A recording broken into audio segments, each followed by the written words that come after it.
Hello, hello! How's everyone doing? Just going to check that I am live and the sound is coming out okay, and starting some watch parties so that more people can join us. As you come in, just say hello, let me know where you're watching, and especially if you are in Florida and you have been like me waiting for this hurricane for days, let me know about it so that we can chat offline a little bit more about that. Let's see.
Okay, hi Therese. Can you tell me if you can hear me okay? Typing 1 if you guys can hear me. I'm hoping that my internet connection will be okay. I was saying that I was hoping that my internet connection will hold since Hurricane Dorian is starting to get closer to our area in Orlando, Florida. I mean, not very close, but it's off the coast, and we're starting to hear some of the rain and the wind pop up. So I want to make sure that you can hear me okay and that my internet connection is stable. So if you guys can tell me if you can hear me, then we will get started.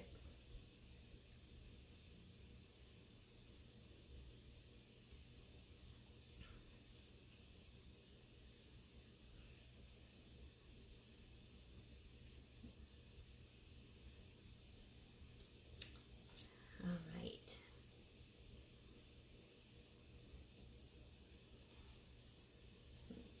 Check it on here.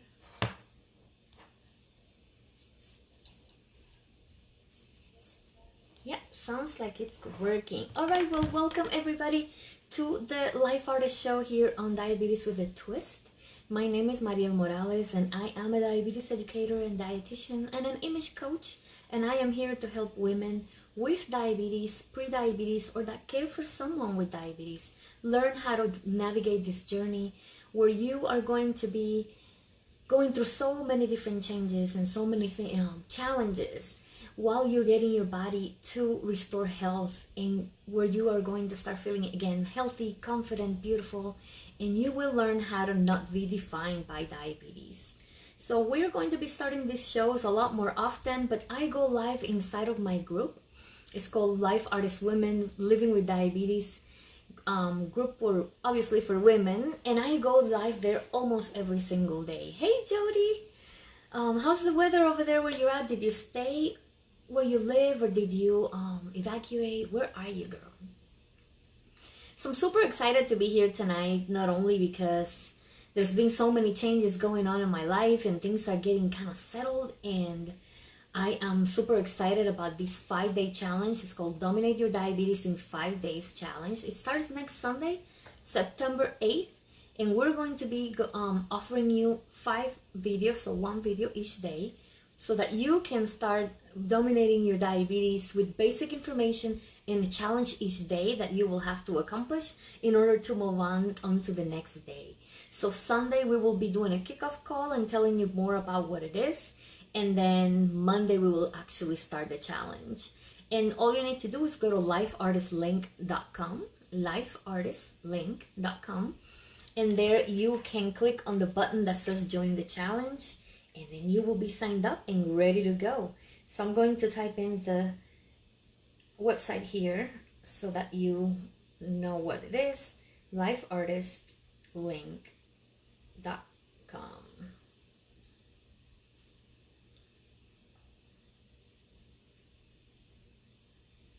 see if it lets me pin it. Looks like, oops. Now come back. Alright, if you guys are writing comments, I am not seeing them at this time. So somebody can type something so I know you're there and that this thing is working. It will be awesome. Oh, hey Lynn, how are you? Alright, I am not sure. I keep clicking on the button on this other tablet and it just keeps kicking me out. So I hope that you guys are hearing me okay. And that the video is coming through nicely. But the comments are not popping up on here. So I'll just keep on going and I will read here. If you are making any comments, I will read them on my tablet. So again, welcome. If you are watching from Florida, let me know how the weather is where you're at. And if you're not in Florida, then let me know where you're watching from. I like to know where my viewers are from, because you never know if I might be in a city near you where we can do a get together and get to know each other. Okay, thank you, Lynn. Thanks for saying hi. Well, tonight we're going to be talking about 9 common mistakes that people with diabetes make when they're testing their blood sugars that could be impacting the numbers that they're receiving and the information that they're getting and the decisions that they make with that type of information.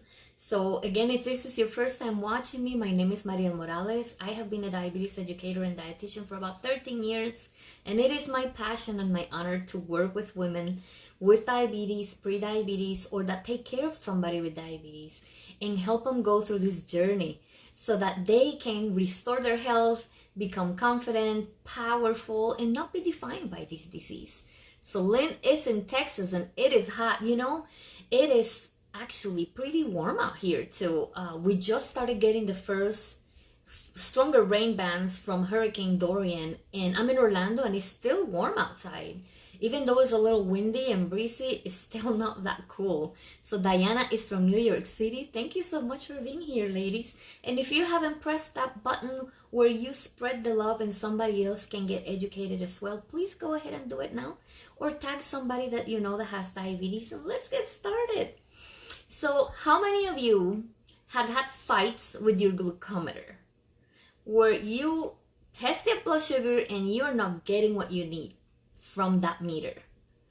Say me if that is you. If you had some type of fight with this glucometer in the past, I'm sure we all have. I have had them before, where I test my sugars and it's not working properly or it's giving me information I'm not even sure if it's correct. And then I'm afraid of making decisions based on the information that I got. So today we're going to be talking about these most common mistakes that people make, and hopefully you'll learn how to not make them. And if you were making them, to try to get them to not happen to you again. Let me mute this so we don't get, I am very distracted. I'm like a squirrel. Any type of sound just gets me completely distracted. So I gotta have everything muted. All right. Okay, so let's get started. So sometimes we think that this meter is just screwing with us. It's just giving us bad results, or it's just not working properly. And sometimes it's not the meter, it's your technique. Did you know that? It's not the meter, it's your technique. So the first mistake that we're going to talk about tonight is not washing your hands properly. How many times do you just grab that meter, test your sugars, and then think, oh my God, I didn't wash my hands? Well, this is a very common mistake, and whenever we don't wash our hands before we test, especially if we were handling something with sugar, like maybe you were eating a fruit or you were eating some type of dessert or candy or anything with a sauce, could have gotten on your fingers, making them sticky. And maybe you don't even feel the stickiness, you don't even know that they're dirty, and you test. Another result that you're getting is not really the accurate number of what your blood sugar is. It's actually giving you the number of whatever residue you had in your hands. So it's super important that we wash our hands before we test our blood sugars. How many of you skip this step? Tell me. Do not be embarrassed. We're here to learn and to be honest with ourselves, because let's face it, diabetes is very complicated. We already have all kinds of things going on in life. So making mistakes is very common, and I am here just to remind you so that you are a little bit more aware of what you might be doing wrong. Number 2, who's ready for number 2? I'm going to drink a little bit of water because, we've been eating all this canned food and junk because I bought way too much for the hurricane. The hurricane never came. And I am so thirsty today. So thirsty.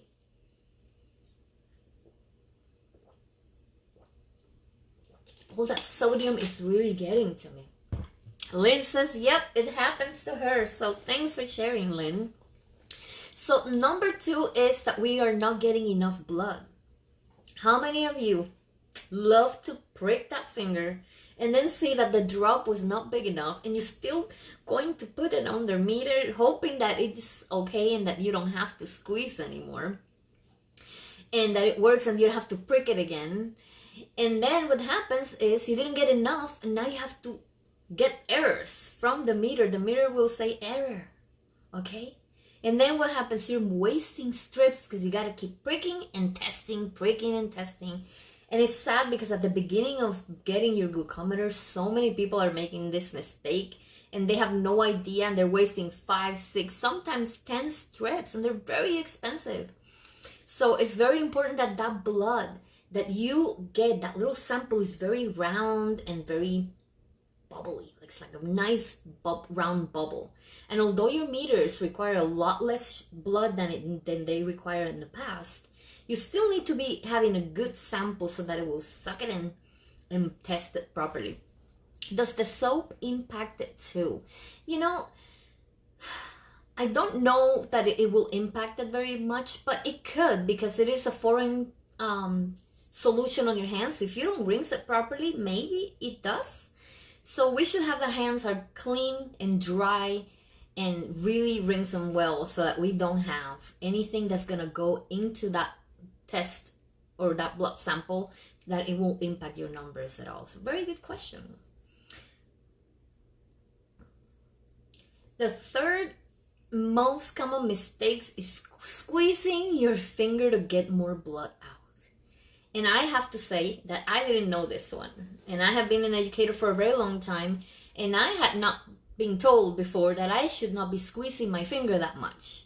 And I'm one of those that if I pricked it kind of fearfully and it didn't go deep enough, then you get like a flat type of blood sample, right? It's very flat and it doesn't really, it's not enough. So I know it's not going to be enough for my glucometer and I don't want to have to prick again or waste the strip. And here I am squeezing and squeezing the heck out of that finger to get more blood out.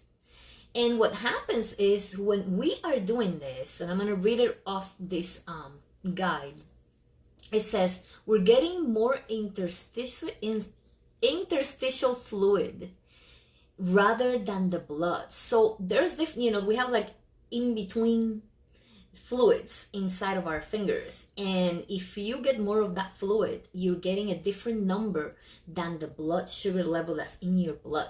We want the sugar level from the blood and not from the fluid in between. That's something that happens with sometimes when we do alternate sites. You know how some glucometers tell you that you can test on your forearm? Well, sometimes you're getting more of that interstitial fluid from there, and that's why they say that the fingertips is your most accurate area to test your blood sugars. So we need to prick deep enough. You have to know how to use that Lancet device properly and get a good prick where that bubble is good and out. And if you're squeezing, maybe just one time, and have that finger ready. And these are things that I explain more inside of my Diabetes Doesn't Define Me coaching program online. And I'm also going to talk a little bit more about this inside of my 5-day challenge that starts on Sunday. So if you want to join us on that, you can go to lifeartistlink.com and join us there. So let's talk about number 5. What is number 5? So this one is kind of a controversial one, because I'm pretty sure you've been to the pharmacy or you have been tested at the doctor's office or at the hospital, and you have had your finger wiped with alcohol swabs, right? And you might still do it at home where you still have alcohol swabs and you're cleaning your finger with that before you test. And there's two things that could be happening. If you don't let it dry, when you prick, the alcohol will go inside of that little hole that you made and it's gonna burn like crazy. That's probably why so many people complain that this hurts when it shouldn't hurt that much. Is you might be using the alcohol and not letting it dry, and then you prick and the alcohol goes inside of the little hole or the little laceration that you're making on your fingertips. The other thing is that you might be getting lower glucose numbers results when you have too much alcohol in your hands. So if you're going to do this with alcohol swabs, then you want to make sure you let it dry properly so that there is no residue of alcohol going inside of that blood sample. Who still uses alcohol every time they test? Because I no longer do it because, first of all, it burns because I want to test right away. Second of all, it dries out my fingertips. And I hate having dry hands. And as diabetics, we get hands and feet and skin dryness already. So the alcohol will dry it even more. And then now that I know that it could be giving me a lower number, now I really don't want to use alcohol very much to clean my fingers. It's better to just do soap and water. The next mistake that we could be making is that we're testing right on the finger pads, the little tip. And what this happens is that it's going to hurt more because we have a lot of nerve endings on the fingertips. And eventually you're going to start getting some damage on your nerves and your neuropathy could be kicking in. And you could have even more issues with your hands. And it's going to be more painful and something we don't want to keep doing. And we need to test because it is how we make decisions with diabetes. We have to test. Now we have things like the continuous glucose monitors that you can attach to your skin, and it's going to be measuring your blood sugars more often, but we still need to compare sometimes some of those numbers with our fingertips. I know the Libre type of glucometer or glucose monitor is actually very good, and a lot of people say they haven't tested their blood sugars in a long time, and it's a really wonderful tool, but we don't always have access to this. Not everybody has it. I don't. So we still have to use our fingers. So the best thing is to test on the sides so that you do not feel it as much and avoid getting very sore fingertips. And you want to change your fingertips often too. You don't want to keep testing on the same one, even though you sometimes start saying, well, I don't feel it there anymore. Well, that poor finger needs to get healed because you're puncturing it over and over. Hi, Jackie, welcome. If you haven't shared this out, please share it out. You know, there's a lot of people you know on your timeline that has diabetes or care for somebody with diabetes, and they need to know this information. So share this out, spread the love. There's nothing better to show how you care than sharing. The next one is number 7, and the 7th most common mistake that we make when we are testing our blood sugars is that we are using very old test strips. Hi, Andrea, welcome. Very old test strips. Researchers from the U.S. Centers for Disease Control and Prevention found that old test strips are going to give you inaccurate readings. So you're not going to get the right number. You could be making the mistakes with the reading that you read and making improper decisions based on that number. So you need to use them within the expiration date, and a lot of people don't even look at that expiration date and they just keep using them over and over and over, especially if you got them from somebody maybe passed away and you ended up with their test strips, or somebody just don't want to use that meter anymore and they gave you the whole kit, but you did not check if the test strips are expired. So that is another one. And it used to be that the glucometers will reject the expired strips, but now it's not always a case. So they might still give you a reading, and here you are saying, oh, well, look at my numbers are pretty good. And the test strip was very old, and you did not get the right reading. Oh, Lynn is guilty of it. You know what? It's happened to me before. Sometimes I get to test my sugars for a while, and then I get really well controlled, and I don't.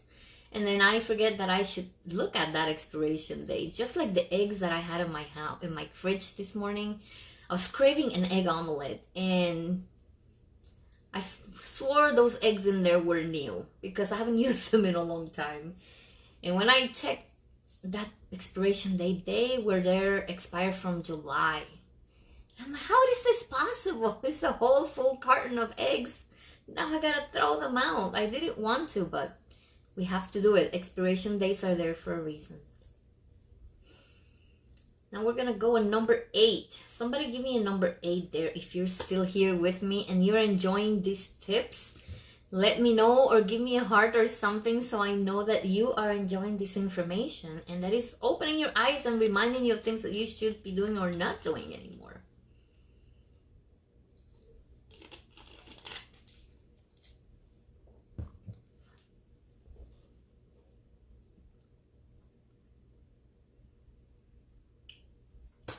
So the next one is going to be not testing enough. Thank you for the hearts, Jackie. Thank you so much. So not testing enough is something that we are, a lot of us, guilty of because we don't want to prick our fingers. Other people tell me, I don't want to test my sugars because I don't want to know how high they are. My mama is guilty of that. Whenever she hasn't been behaving, she's like, I don't want to test it. I know it's going to be high. But we need to know how high it is, because what if you needed to make an emergency trip? Or if you had to add more insulin, if that's what you're on. Or if you could just go for a walk and bring it down a little bit more. Or if you needed to avoid exercise because it was extremely high. Or if you were going to go for a dessert right after that meal and now you know you shouldn't because it is extremely high. We need to be testing, and we need to be testing often. Testing in the morning, fasting, is a great thing because we know how we start our day. But it's only reflecting what happened through the night and not what happened with the food that I'm going to eat on that day. People make a lot of mistakes with that, saying, well, my numbers were good today, so must have been that whatever I ate yesterday didn't affect me. Hello, you ate that hours ago. How is that going to affect you in the morning? So some people tell me, well, yesterday I ate cake and I ate rice and pasta and this and that. And in the morning I tested, my sugars were less than 100. And I'm like, well, good for you, but that didn't show what all that food did to you 2 hours later. So you probably spiked very high and you had no idea. So the morning sugar does not reflect what we did the day before. Just get that clear. You test in the morning and you test after a meal, and then you're going to have good numbers to base off your habits of the day. And then the last one is doing nothing with what you learn from testing. So maybe you're just testing for the sake of saying, I test my sugars, my doctor told me to do it, I write it down, or it's in my meter, I take it to the office, he sees it, and he doesn't say anything about it. Right? And so you don't really do anything with this information. You don't even take time to actually sit there and look at your log and see if there's any patterns. Maybe you've been always having high sugars in the afternoon and you need to look at what you're always doing at lunchtime. Or maybe it's the stress that you get in the afternoon from something that happens at work every day. And then you can see that that afternoon test is always off. Or maybe it is very low at certain points of the day and you just haven't realized that you're waiting too many hours to eat. So you have to know what is it you're going to be doing with this information. Why test if you're not going to do anything about it? So don't waste your time and money on diabetes testing if you're not going to do anything with the information. So these are the most common mistakes people make with blood glucose monitoring or testing their sugars. And if you are still having issues with your diabetes and you want to get it under control, I want to invite you to join me in this 5-day challenge. It's called Dominate Your Diabetes in 5 days. Starting next Sunday, we're going to do a kickoff call, and then for 5 days, you're going to be getting one video each day, giving you some type of basic information, and then a little challenge that you will be doing. And in one of those challenges, one of the days is this glucose monitoring challenge that you will be learning more about when you join the challenge with us. So just go to lifeartistlink.com. If somebody can type it in for me, it's called www.lifeartistlink.com. and just click on the very first button, and that is how you can join our Dominate Your Diabetes in 5 Days challenge. And I promise you, you will get awesome results, and you will get motivated and encouraged, because I'm gonna be there, your cheerleader, for the whole week, and it's gonna get you back on track, or on track if you have never been on track. So again, it's lifeartistlink.com. And thank you so much for watching. If you have not joined my group, Life Artists Women Living with Diabetes, you can also find that group inside that link. I have all my links in there. You have my podcast link, you have my YouTube channel, you have my group in there, you have my Diabetes Doesn't Define Me coaching program. You have everything you can think of that I offer is inside of that same link, lifeartistlink.com. Get to follow me on all that and join the group, because in there I talk a lot about different things that impact us as women, not only diabetes, but things that happen to us with relationships, with stress, and with other girly things that we're not going to talk out here in public. So thanks again for watching, and for sharing if you shared, and for all the love, and I will be seeing you very soon. Stay safe if you're in Florida, and I will see you soon. Bye.